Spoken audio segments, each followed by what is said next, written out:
Hi everybody, this is Paul Ricard, Chief of the Town of Mount Hope Police Department, and I want to welcome everybody to our October session of Coffee with the Chief. This is a monthly series that we're trying to do to give people the opportunity to come down, meet with me, see me, and we got a nice crowd here today. Thanks people for coming. And this month I'm really excited to be able to have Pam O'Day from Safe Homes of Orange County come and join us. October is Domestic Violence Awareness Month, and it's a great opportunity to have someone come and speak on domestic violence, which we still have a terrible problem with in this country and in our county as well. So I'd like to introduce Pam, and why don't you talk a little bit about yourself and your organization? Yeah, hi, good morning everyone. So I'm Pam O'Day. I'm with Safe Homes of Orange and Sullivan County. I am currently in the role of Collaborative Programs Director with Safe Homes. I have a 18-year history with the organization, and so have had multiple roles with the organization. Safe Homes itself is committed to supporting survivors of domestic violence, human trafficking, and teen dating violence. So we offer an array of comprehensive and supportive services to the community and to survivors and their families. Oh, that's great. What are some of the resources and support that you can offer victims? Yeah, so some of the resources and support that we offer are, first of all, it's really important to talk about our 24-hour crisis hotline. So we do operate our 24-hour crisis hotline where anyone can call at any time. It's 24 hours a day, 7 days a week. There's always a trained advocate that answers the hotline, so someone can reach out to ask questions, gain information, have a safe place to talk. Now, if you just want to be anonymous, can you call anonymously and just to talk? So you don't have to log your name in or anything. No. You can just, and someone will be there to help. Absolutely. You can choose not to give your name. You can choose to give a different name. What is also important to understand is that all of our services are confidential. So under federal law, the Violence Against Women Act, we are obligated to maintain the confidentiality of all survivors, victims, and clients that we do support. That's great. It's a great organization. I've been around a long time, and we've worked with the last few executive directors, and it's really great. So talking a little bit about domestic violence, and we think about it just occurring between a husband and a wife, but can it happen outside of a husband and wife? Would you still cover those kind of situations? Mm-hmm. So oftentimes when we think of the word domestic violence, we do think of it occurring between individuals who are married, but what we know about domestic violence is that it can any individual could perpetrate domestic violence against a current intimate partner or a former intimate partner. So we do know that it happens within marriages. We do know it happens post-separation, post-divorce. We also know that it can happen in dating relationships, and it can also happen where an ex-partner might continue to perpetrate abuse and violence against their former intimate partner or former spouse. Now, can you have, so if a man feels that they're a victim of domestic violence, can they also reach out for you guys? Yeah, so all of our services at Safe Homes are inclusive, so that means no matter what gender an individual identifies with, that they can absolutely be welcomed to explore our services and receive support from us. That's great. So what are some of the red flags that people should look for when they're starting out a relationship that maybe warns them that maybe this isn't a healthy relationship or it's leading in an unhealthy way? Yeah, that's a really good question. I think oftentimes we are always looking for the physical violence in relationships and know that is one of the deepest concerns is the physical violence. But what we know about domestic violence is it doesn't start off as someone perpetrating abuse against their partner. It actually is very methodical and very calculated. What we first tend to see is that the relationship would look like a normal relationship. It would have the same characteristics that maybe a new relationship would have. It's new, it's exciting, it's fun, we're getting to know each other, it feels so great to be connected to someone. But then one of the first things that we really start to see is jealousy. And I think oftentimes we forget to talk about jealousy because in our society and in our culture, and especially in our media culture, jealousy is seen as just a normal part of a relationship. Like, think of the movies you watch and the reality television and the songs across all genres of music. They make jealousy a good thing. Yeah, and then we're taught and learn, and people believe that, well, it's normal for my partner to be jealous of Or it's a good me. thing. It's a good thing. He must really like me. He must really be into me. He must really want to be with me. And with jealousy, it's not that the person really likes you or really wants to be with you or really is so into you. It's that they really want to control you. And jealousy is just that start. And why jealousy is so dangerous, because at first it can feel like a compliment. It can feel like flattery. It can feel like, oh man, it's so great to have someone that really cares this much about me. But it's really about a person starting to demonstrate and show the control that they want to have over you. So jealousy is one of the biggest red flags at the beginning. I forgot to mention we're at Mix Grocery on Main Street, Noticeville, by the way. And thanks, Mix, for helping us out. And we've kind of taken over a corner here. We have a little bit of an audience today. So if you have time and you're in the area, if you want to come on down to Mix, please do so. And the coffee's on us. And the other thing is, if you'd like to ask questions via Facebook Live, you can also do that and join in the discussion. And I apologize to Mix for not saying that at the start of the show. Do you have the number for the 24-hour hotline? Yeah, let's give that out. That's a great question. So our 24-hour hotline number is 845-562-5340. And again, that's 845-562-5340. And that is a 24-hour hotline. 7 days a week, 365 days a year, holidays included, and it's always a trained advocate that answers the hotline. Now, one of the difficulties we sometimes face, and Sergeant Brasino is great because she actually speaks 3 languages, but sometimes we struggle with having somebody that speaks a language that's different than the victims. Do you have people there that can help if there's a different language involved? Yeah, so currently on staff, we have staff members who are able to support individuals who speak Spanish, Polish, and Hebrew and Yiddish are what we have on staff. But beyond that, we do have the resource called the Language Line. So we are able to get live translation through the Language Line in over 200 different languages, really trying to take down the barriers that language can often cause when individuals are seeking services. So we do have that resource available. And that's a challenge for us in law enforcement. You know that. We struggle with that all the time. And as I was saying, Sergeant Brasino speaks English, Spanish, and Russian. That's incredible. And that's incredible. A great I don't know how resource. she keeps it all together. That's a great resource, It's a great resource for us. Absolutely. And I know other agencies sometimes will call, believe it or not, for the Russian-speaking part of it, because there's not many people that speak Russian in law enforcement, so it works out.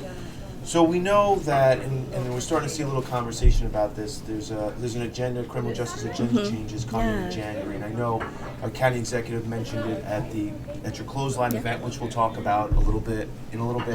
But do you guys have any concerns about these changes and how they're going to affect the victims of the system? Yeah, so with any legislative changes and any legislative law, there's always the need to look at the intent of the law, the application of the law, and then the unintended consequences of the law. And what we know is that across the board, there has been a need for a long time for some criminal justice reform. And what we always hope as we explore those things is that those of us doing the work would be parts of helping to create legislation reform. With that said, one of the concerns that we have is around discovery and the needs around discovery and how that could impact victims of crimes being able to fully participate in the criminal justice system. So what we're committed to is to continue to work with our partners in the district attorney's office and law enforcement around really watching this uncharted waters unfold in our community and see the impact that it has on crime victims, and then be the voice of victims with our local and state legislators. And I think that's similar. And for everyone that's not aware, in New York State, there's a new discovery laws coming into effect in January. And what's exciting is that Darlene De Jesus Rosenwasser from the Orange County District Attorney's Office is going to join us here, and she's great in December, and the third week in December, and she's going to kind of break these things down. I know discovery, people don't really realize that, but we also have the same concerns, and we're making changes and also working with the district attorney's office to try to make sure the victims get the services they need. I know the bigger picture, people worried about the offenders. We're more focused on the victims, so we have kind of that, difficult time doing that. What are some of the things that you find challenging with your job? So I think one of the challenges is, as we are supporting survivors of domestic violence and human trafficking and teen dating violence, is really trying to utilize all of our community's resources to the best of our abilities to meet the needs of survivors, and knowing that oftentimes that there are barriers to services. So we spoke about language being a barrier, transportation in our community is a barrier, so really being able to support survivors and victims in getting connected to our services when transportation is a barrier, and then also knowing that the limited resources around affordable housing, childcare, access to food and healthcare. So just trying to ensure that all of our services are not just addressing the domestic violence and the need to navigate safety, but also looking holistically at what a survivor needs, and trying to partner with our county's supports around meeting the needs. So there's always constant needs. Now you have a great professional staff. Can people volunteer? And I'm sure you take donations, but can you, if you don't have the wherewithal to give money, are there other things that you can do to help? Yes, absolutely. We love our volunteers, and our volunteers make magic every day happen. And I can't even tell you how overwhelming that is, as someone who is supporting programming within the agency, to have volunteers who are committed to the mission and cause of the work and will come of their own free will, utilizing their time, their skills, their energy, their wisdom to support our work and to support survivors. So we do have a volunteer program. If you go to our website, which is safehomesoforangecounty.org, you can find the application to apply to become a volunteer.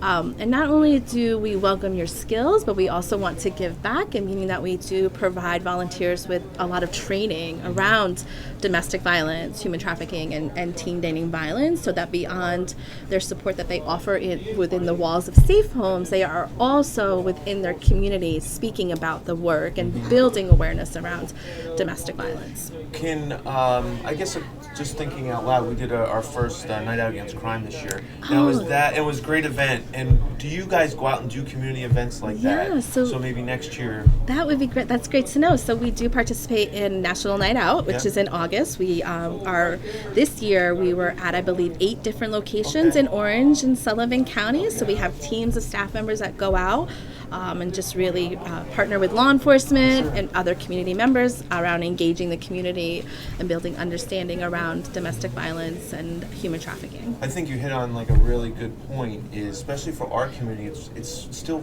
fairly rural, although we have the village here, and people just don't have that transportation. I think sometimes we miss people that really need our help, and maybe that could use your help because those barriers, they don't have, some of them don't have phones, some of them don't have transportation, and that's why maybe, so I'll mention that to Marie who's listening, we can get them up on our, for next year.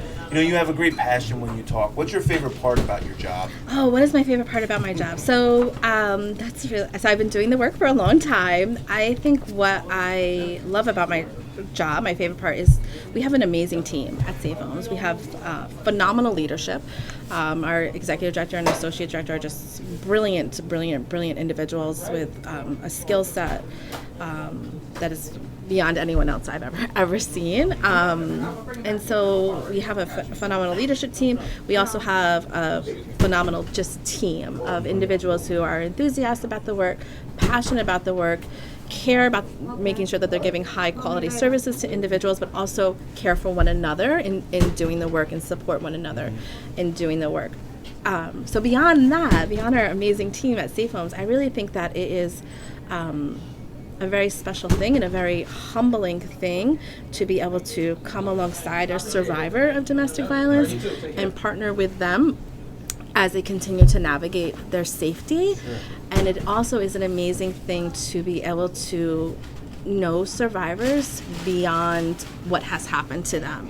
So beyond the harm that has happened to them through intimate partner violence, to get to know them, their wisdom, their strengths, their skills, their experiences, their talent, is just, it's just a very humbling and privileged experience to meet people that way. You can hear it in your voice. I don't know if you realize it. You're just, you're not doing this to get rich, and No. you're doing it for the victims and the survivors.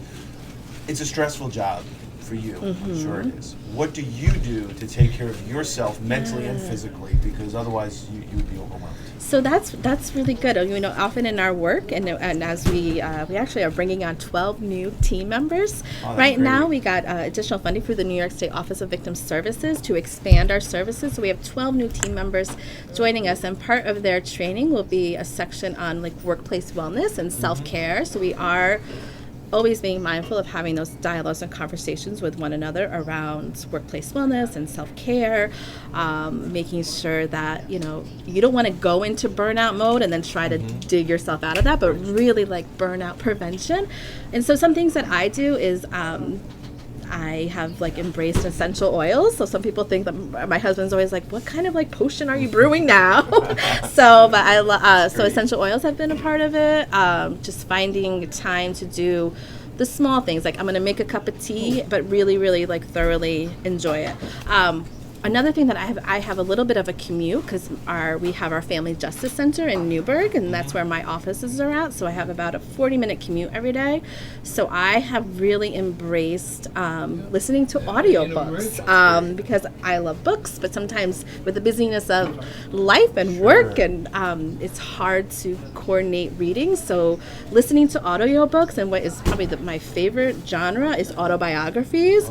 And so when you can listen to an autobiography read by the author, it just awesome. captivates my mind and helps create like a little bit of a pause It's from funny the work. you say that because that's something I got involved in, Yeah. and I love it. Yeah. And I've actually got a couple books backed up. Not to give Amazon a plug, but I have Audible, so I Yes. love Yeah. having I love listening to the books. Because same thing, you can get lost in the book. Yeah. Sometimes I get somewhere and I'm like, oh my God, how did I get there? No. I'm an expert Yeah. on it. But, Yeah. I hear you on that. So if you could be a superpower, if you had a superpower, what would it be? So that's such there's multiple things I would love to explore around that. I think probably if it came down to having choosing one, it would be the power to stop time for many reasons. When the alarm clock goes off at like 5:30 in the morning, it'd be really nice to like stop time right there. But also too, when there's amazing moments happening in your life and you're like trying to absorb it as much as you can, wanting to just stop time and like I need to really capture this moment. And I also think, as you know, the work never ends, right? Like the work does not stop at 5 p.m. The work does not stop at 10 p.m. And so to be able to stop time to really explore just being able to give more time to the work. So to the work. That's great. I never thought of that, stopping time, because it's true. Sometimes even great moments, it comes and goes so quick, and you don't get that chance to really embrace it. That's interesting. Just switching gears again. Yeah. Now, so if we know someone that we suspect is in an abusive relationship, how should we handle that? Not me, the police, but if someone out there listening, not law enforcement, suspects it. So I would encourage to have the hotline number on hand. So it's a good resource to pass to someone. Just like here's a resource I learned about. I don't know if it's a match for you or not, but they seem like nice people willing to have a conversation, because that's what we really are focused on. It's not, I don't want anyone to ever feel like, oh, I'm going to call Safe Homes, and so that means I am identifying as being a victim, or I'm saying that I want to leave my partner. It's just a way to start to explore information. So I always encourage people to reach out and to learn more about our services. So on top of the hotline, we also have a shelter. So we have a shelter here in Orange County where we can house individuals who are fleeing domestic violence and human trafficking, so we can house the victims themselves and their children. At any one time, we're able to support 17 individuals in our shelter, and we currently are building an additional shelter. So when that happens, we'll be able to, it will give us another 20 spaces to help support victims around that. We also have programming in Sullivan County. So we have advocates co-located in the government center in Monticello to help individuals who are in the Sullivan County of part of the Hudson Valley. We have our Family Justice Center, which is in Newburgh, New York. That's a place where survivors and victims and clients can come in Monday through Friday, 9 to 5, and meet with an advocate just to talk, just to get some information, just to share a little bit about what's happening and know what the options and resources are. We also have our, within our Family Justice Center, we have therapeutic counselors. So individuals who identify as becoming clients of ours can be referred to meeting one-on-one with a therapist. And then also have our legal services of the Hudson Valley that is part of our Family Justice Center. So when individuals are impacted by domestic violence, there often is a need to also get involved with the court system. So whether it's family court or civil court, to obtain an order of protection, to gain custody of the children, perhaps to navigate spousal support or child support.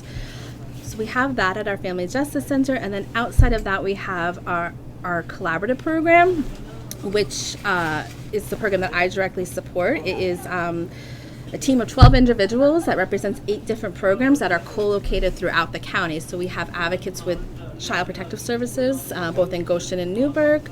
We have a project coordinator and an advocate also co-located with Child Welfare that is addressing human trafficking of children and youth here in our community.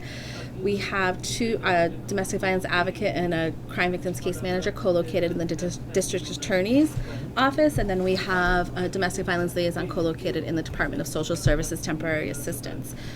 What I think you might find interesting is our risk reduction response program. So we have project coordinators co-located in the city of Newburgh, the city of Middletown, and the city of Port Jervis police departments, and then also soon we'll have one in the town of Newburgh. And what that program is we have had the opportunity to partner with those law enforcement departments to train officers in the risk reduction response protocol. So when officers respond to a domestic incident and they identify that it is an abusive partner perpetrating domestic violence against their intimate partner or former intimate partner, the officer will secure their scene. They will identify primary aggressor and victim, and then with the victim, they do a 10 questions protocol with them. So it's 10 questions that are yes or no, and depending on how the victim answers the question, they can screen in as high risk, meaning that this individual could possibly be at high risk for serious injury or lethality. If the individual screens in as high risk, the officer at the scene calls the Safe Homes hotline, talks to the advocate, and then the officer would put the victim on the phone with the advocate to get some immediate support, do some immediate safety planning, and then get some follow-up contact information so that our project coordinators could reach out. Because that first initial phone call is only meant to be 5 minutes, knowing that officers need to clear their scene and move on to the next call. So just knowing that there is a large amount of different services throughout both Orange and Sullivan, I think is helpful to know when you're navigating someone, so that it doesn't mean that you have to say that, okay, I'm ready to leave and go into shelter. There's like many other opportunities of support and services to explore to help individuals navigate their safety. Now, one thing, just so everyone's aware, because you didn't mention it was for Mount Hope, but the locations you will come out and service us, just because you're not physically here. Absolutely. So if anyone's listening here, it doesn't, and you won't have to drive to Newburgh, we'll make sure we get you the services. Absolutely. So we are constantly navigating, and that's why it's great having partnership with other entities and other communities, because we're always navigating where we can safely meet with someone looking to just talk to somebody. Good. Just want to, if anyone has any questions, I know we have a group watching. Does anyone have any questions that you wanted to jump? And if you do, just give us a signal and we'll jump right in with you. All right. Perfect. I think this is a simplistic question, and I understand it's a lot more complicated, but the average person, I think, out there says, well, why doesn't the victim just leave? What are they doing? Just get up and go. What do you say to that? Yeah, no, that is a question that we often do get. And there's many reasons for it. First of all, I think it goes back to our early question about some of the red flags and understanding that relationships are relationships, and an abusive partner doesn't start off as an abusive partner. They start off as a romantic partner, somebody. Sure. And so what happens is emotions and feelings get involved, and maybe there was an incident.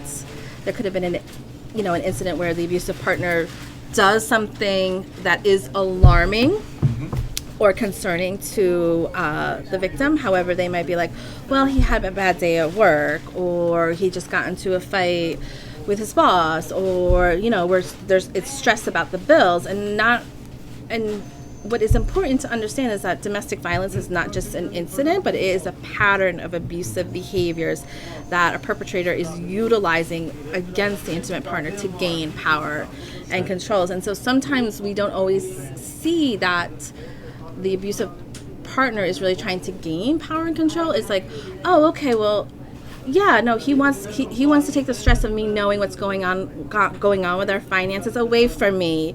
So now I don't know anything about our finances. Or he doesn't want me to work outside the home because he wants me to be focused on taking care of the children. Or, he thinks my family is toxic, so that's why he's not allowing me to go home for the holidays. So it's just a slow pattern. So I think sometimes what happens is it's not always recognized at first, and then sometimes when it becomes deeper, it's just harder to safely navigate. What we know is that survivors are doing everything that they can to navigate their safety, and that survivors themselves are experts in navigating their safety. So, and what we also know is that the most dangerous time for a survivor of domestic violence is when they do leave the abusive relationship, and we see a strong escalation of lethality connected to individuals leaving the relationships. On top of that, you have to think, like, there's finances involved, there could be homes involved, there's community involved, there's family involved, there's religious beliefs involved around relationships and marriage, and then there's children, right? Yeah, and so how can I leave my home, my children's school, their community, and where do I go, right? And what do I do as a mom with two children? And also knowing that too, oftentimes, even when a survivor chooses to leave, they could possibly be obligated by court orders to then present the children for visitation with the person that they are most afraid of. And as a parent myself, it's scary to have to think that if I was, I could possibly have to bring my children to the parking lot of McDonald's or the parking lot of a police station to do an exchange with the person that I'm most afraid of. Now I have to drive away and leave my children with this person who then I can't be there to navigate their safety and shield them. It's extremely concerning. So there's multiple reasons. I always think that the question to ask is, why do individuals continue to perpetrate abuse and violence against women and children? And that's a great response. And that's why it's just not as easy as people think. It's not. Leaving is not easy. No. And the successful people that have done that really understand that. And is there somebody, and I know this is just off script a little bit with this, do you have people in the program that have gone through the program as kind of like someone that people can talk to? In other words, do you have the success stories, for lack of a better word, that can help bring people along when they have concerns? So what I like to say is what we know about the work is that there's always survivors among us. And so we know that 1 out of 4 women will be impacted by domestic violence throughout their lifetime. So there always are survivors among us. And I think there's solidarity in knowing that there's always survivors among us. Just real quick, teens and domestic violence. What is the concern with that? So what we know is that ages like 13 to 21 is the fastest growing population of individuals impacted by domestic violence. So we really are looking at teen dating violence through that lens, knowing that they are the population probably most impacted by domestic violence. We, as Safe Homes, we do have a teen dating violence prevention program where we have youth educators both in Orange and Sullivan County who work with schools, youth groups, youth organizations to really build awareness around teen dating violence, awareness around what a healthy relationship looks like, because it's fascinating when you talk to young people about relationships. They can tell you all of the wrong things, like jealousy, trying to control what I wear, trying to control who my friends are, wanting to look at my cell phone. They can tell you all of those things. But oftentimes if you ask, what does a healthy relationship look and feel like? They don't have as many responses. So trying to work with them around what should a healthy relationship feel like? What should it look like? We talk a lot with young people around consent and understanding consent around when it comes to sex. And then doing safety planning, but also really trying to work with young people in the community around their leadership skills. And we have leadership academies that we run that really is trying to partner with young people around becoming ambassadors of social justice and social change in their communities, in their schools, in their homes. That's great. So we're running out of time, so I just want to, Marie's giving me the high sign, so I just want to make sure, there's so much we could talk about. Yeah, no. It's really great stuff. So a couple things that you have the Clothesline Project. Yeah. Quickly, what's that all about? So the Clothesline Project is a project that we do every October for Domestic Violence Awareness Month. And what it is a national and an international awareness event where survivors of violence have created T-shirts. So here in Orange County, we have Orange and Sullivan, we have over 600 T-shirts that we have collected from survivors. And what it is survivors creating a living, breathing, artistic testimony to their journey to becoming a survivor. So they create all these T-shirts, and then we catalog them and hold on to them. And then in different locations throughout Orange and Sullivan, we host a Clothesline Project where we take the T-shirt, we hang up clothesline, and we take the T-shirts and we hang them on the clothesline, and then ask the community to come and walk the line, which allows them to then read the stories of individuals and be part of a survivor's journey and understanding the feelings, the emotions, the connections. So we're hosting it tomorrow, Wednesday, in 3 different locations, because tomorrow, which is October 16th, is Healthcare Cares about domestic violence. So we'll be hosting it at Cornerstone Medical Center in Newburgh, at St. Luke's Hospital in Newburgh, and then at Harris Hospital, at Catskill Regional Medical Center in Harris, New York. And then we also are hosting it October 16th in Port Jervis at Veterans Square Park. So people can come on out and kind of walk the line and see it. Weather permitting, we welcome it. You have a gala coming up. Yeah. What's that all about?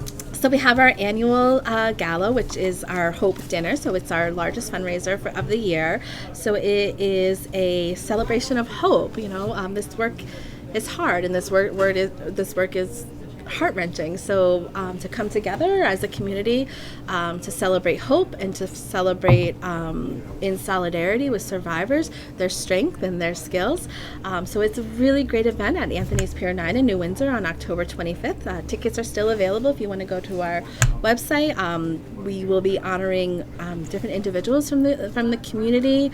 We are going to be hosting a silent auction with amazing raffles. I was in the office the other day, and there's like one raffle basket that's like 30 different lottery tickets, scratch-off lottery tickets, wine basket, all kinds of food items. So it's a great event to really come together just to support survivors and to support our work. What is really exciting this year is that we are actually in a rebranding process. So we are rebranding. We are going to be having a name change and a tagline change and a whole marketing change, and we will be announcing that rebranding and the new name at the dinner. So it's just another little hitch to get people to come. 2 things. If I wanted to, if someone that's watching or listening wants to just write a check, can't afford a table or a seat, or can they just write you a check? Oh yes, we welcome that anytime, and I would again, you can do that online through our website. You could call our main offices and connect to our executive assistant, but we welcome any kind of support and donation, however anyone can. And how do you use the money? What's your the donation money, and where is most of your money come from? Yeah, so as you know, Yeah. as an organization, there's budget and budget restrictions, and then when you get grants, there is Matching. all kinds of things around, and there's also limitations where you can use the money, and so the money around donations and our fundraisers really allows us to explore outside of the box ways to support survivors. So it could be a mom with 2 kids who needs a double stroller. You know, she left with everything, and now trying to navigate going to court, into the Department of Social Services, getting the children enrolled in school. Like, she needs a double stroller, so it allows us to do things like that.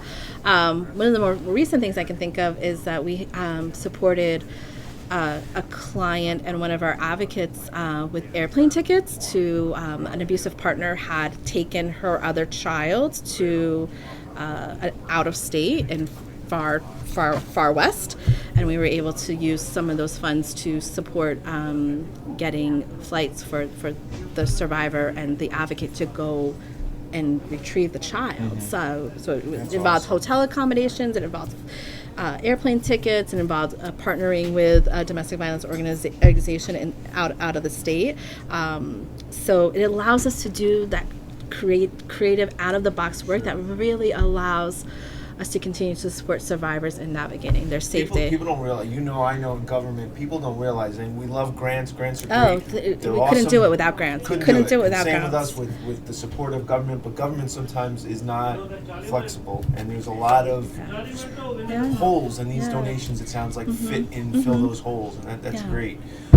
Just on a lighter note, we're going to finish up. The holidays are coming.